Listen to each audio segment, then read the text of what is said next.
Muito estimado Padre Diomar, nosso pároco, Padre Wagner, vigário paroquial, e que cuida desta capela, nessa comunidade do município de Buritinópolis, a quem cabe a tarefa, juntamente com o povo, de preparar esta comunidade para ser paróquia exatamente daqui a um ano. Muito estimada senhora prefeita Ana Paula, nossa amiga, seu esposo João, lideranças dos nossos conselhos de pastoral e de administração, demais autoridades presentes. São Francisco Xavier, inegavelmente, é um dos grandes santos do século XVI, que ao lado de Santo Inácio de Loyola, ajudou a fundar a Companhia de Jesus. Grande missionário que percorreu os caminhos da Índia, de língua portuguesa, o Japão e muitos outros locais no Oriente. É chamado também de o apóstolo do Oriente. Um santo extraordinário que através das suas mãos, das suas orações, do seu apostolado, muitas pessoas foram curadas, até mortos foram ressuscitados, graças ao poder deste grande homem. Que a nossa cidade de Buritinópolis tenha a graça de tê-lo como padroeiro da nossa cidade, da nossa futura paróquia. A liturgia de hoje nos convida a contemplar as ações de Deus na vida das pessoas. Nosso Senhor, andando pelas terras daquela região de Israel, realizou muitas curas. Hoje a liturgia nos traz a cura desses cegos. Todos nós podemos imaginar o desafio que é para uma pessoa cega viver neste mundo. Não é fácil você não ter como contemplar a luz, mas conviver dioturnamente com a escuridão. E o mundo entra através do tato, do olfato, da audição, do paladar, dentro do mundo do cego, que é desprovido do sentido da visão. Contemplar as realidades é algo extraordinário, e deixar de vê-las não deixa de ser um desafio. Há poucos dias conversava com um padre de 34 anos, há 5 anos cego totalmente. E ele partilhava comigo a tarefa grande de aprender a lidar com a vida por outros modos.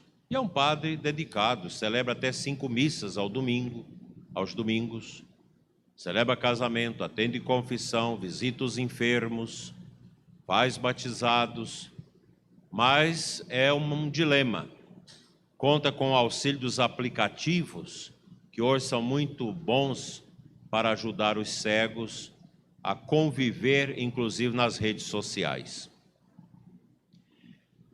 Jesus sempre se compadeceu dos sofredores, e com os cegos não foi diferente. É interessante que os cegos sempre, na presença de Cristo, eles gritam: Jesus, filho de Davi, tem piedade de mim. Porque eles sabem que na pessoa de Jesus está o Messias esperado, aquele que viria para dar a libertação às vidas, às almas, para restabelecer a aliança com Deus e para inaugurar a fartura da graça de Deus no coração das pessoas. Olhando para a imagem destes cegos, que clamam, que pedem, que confiam no milagre, nós precisamos pedir a Deus a cura da cegueira desse mundo nosso desvairado. Pelas drogas, pelos vícios, pela ausência de Deus, pela violência, pela falta de amor, pelo desprezo à família, pelo desrespeito à inocência das crianças, pelo atiçamento a toda a volúpia e a malícia dos jovens. O nosso mundo marcha a largos passos para uma cegueira generalizada. Vivemos esse tempo obtuso, um tempo tremendamente triste, que através da peste que nós estamos vivendo, parece ter acelerado estas realidades. As pessoas se esfriando, desprezando suas famílias, o aumento dos divórcios, o aumento do aborto, o aumento dos comportamentos estranhos que querem chamar de família, mas que não confere com o projeto e o plano amoroso de Deus por nós. É um mundo que se afasta de Deus. Está havendo nesta realidade nossa uma ditadura do humano em relação à supremacia divina. A humanidade quer se colocar no lugar de Deus. É uma falta de humildade generalizada. Nações que não amam, que não adoram mais a Deus, mas que perseguem a Deus. Toda uma ideologia, toda uma mentalidade pagã, ateia, comunista, contra Deus, vai se instaurando mundo afora. O desprezo pelas coisas santas, o desprezo pela religião, o desprezo pela Sagrada Escritura, pela arte cristã, pelos nossos monumentos em homenagem a Cristo, à Santíssima Virgem e aos santos. Tudo isso é prova de que o mundo não quer Deus. E nosso Senhor tinha razão quando dizia: o mundo jaz sob o império do maligno.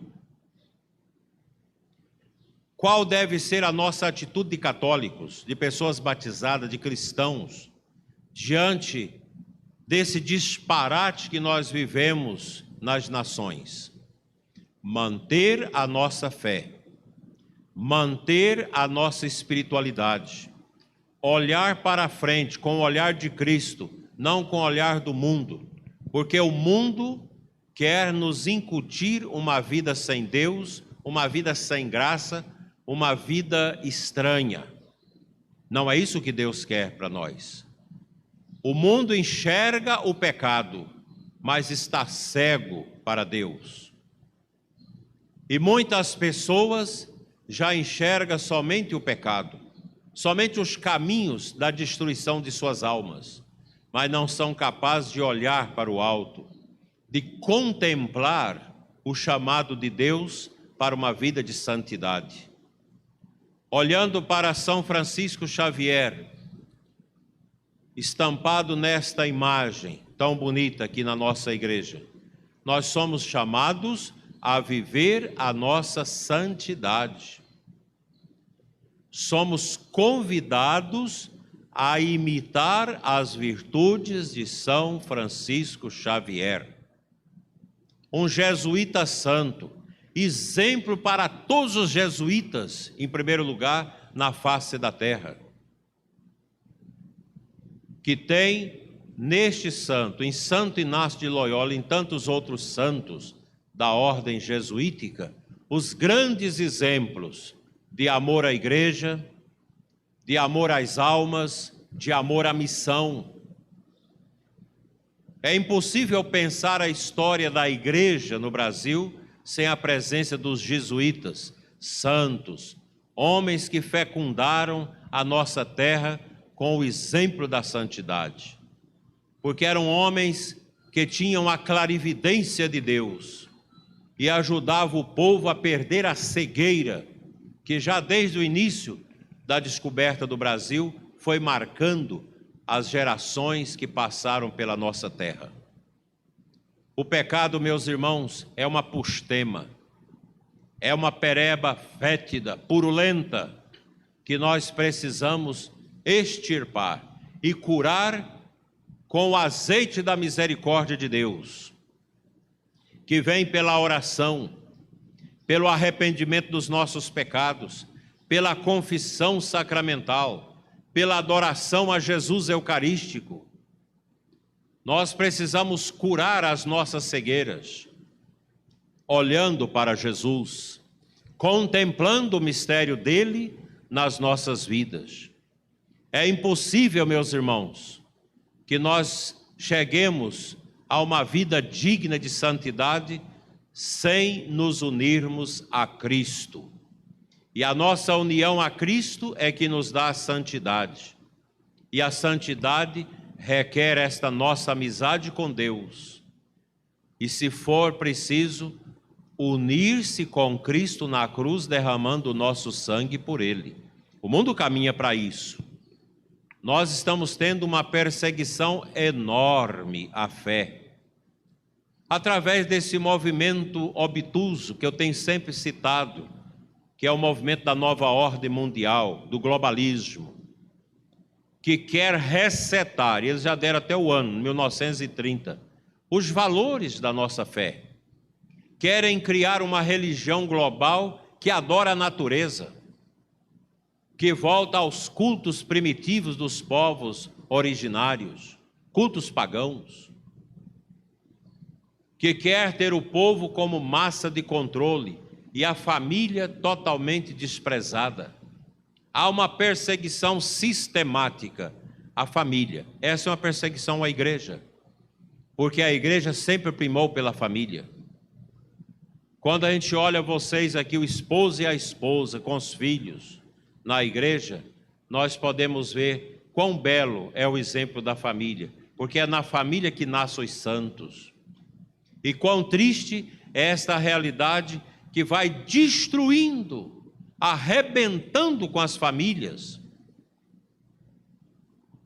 fazendo uma caricatura do casamento, um deboche que nós assistimos na falsa cultura, nas músicas imundas que rodam por aí e nas telenovelas dessa Globo lixo, que há tanto tempo tem destruído a inocência das pessoas, das crianças, e introduzido toda a pestilência da imoralidade, das misérias que corrói o lar, que destrói o amor do esposo pela esposa, que introduz o adultério, a infidelidade, a falta de Deus.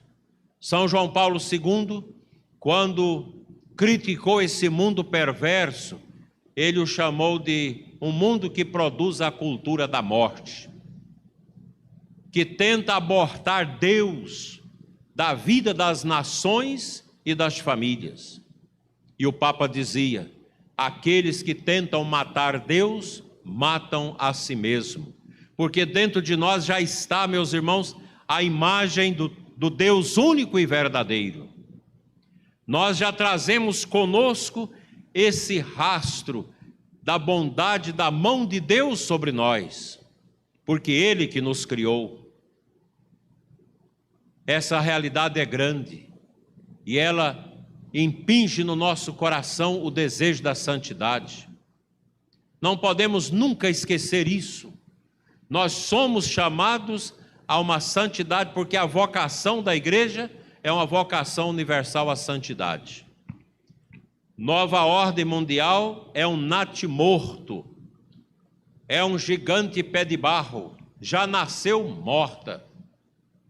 Mas isso não significa que ela não vai estragar muito o mundo. Nós sabemos que um cadáver, se um defunto fica sem ser enterrado, ele incomoda, promove doença, dilaceração de vírus, de bactérias que vão entrando na vida das pessoas e causando doença. Assim a nova ordem, ela nasce morta, mas é um defunto que vai ficar apodrecendo e junto com ele a nossa sociedade por muito tempo, destruindo os valores da santidade, os valores bíblicos, os valores da família, os valores da fé, os valores da fraternidade e, sobretudo, os valores da liberdade.